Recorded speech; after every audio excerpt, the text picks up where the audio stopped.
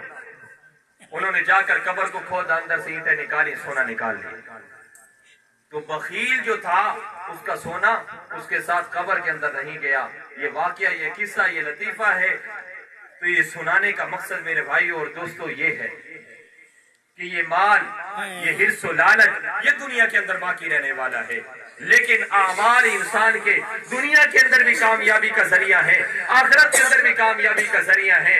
آپ نے جس طرح یہ مسجد بنائی ہے، اس مسجد کو آباد کرنا ہے قرآن مجید کی تلاوت کے ساتھ، اللہ کے ذکر کے ساتھ. اور کوشش کریں جو حالات چل رہے ہیں اپنے ایمان کو بچانے کے لیے کسی اللہ والے کے ساتھ مل جائیں اور مدارس کے ساتھ، مسجد کے ساتھ اپنا تعلق جوڑ لیں. اپنے ایک بچے کو تو کم از کم گھر کے فرد جتنے بھی فرد ہیں ان میں سے ایک بچے تو کو حافظ قرآن بنائیں، ایک بچے کو جامعہ تعلیم القرآن حقانیہ کے اندر داخل کروائیں. انشاءاللہ ثم انشاءاللہ جب آپ دنیا سے چلے جائیں گے یہ بچہ حافظ قرآن ہوگا، 5 وقت کی نماز ادا کرنے والا ہوگا. آپ قبر کے اندر ہوں گے، ہم قبر کے اندر ہوں گے، لیکن ہماری اولاد 5 وقت نماز ادا کرنے والی اور ہر نماز کے اندر ربنا اغفر لی ولوالدی وللمؤمنین یوم یقوم الحساب کی صدائیں بلند کرنے والی ہوگی. انشاءاللہ ثم انشاءاللہ ہماری دنیا بھی اچھی بن جائے گی، ہماری آخرت بھی اچھی بن جائے گی. وآخر دعوانا الحمدللہ رب العالمین.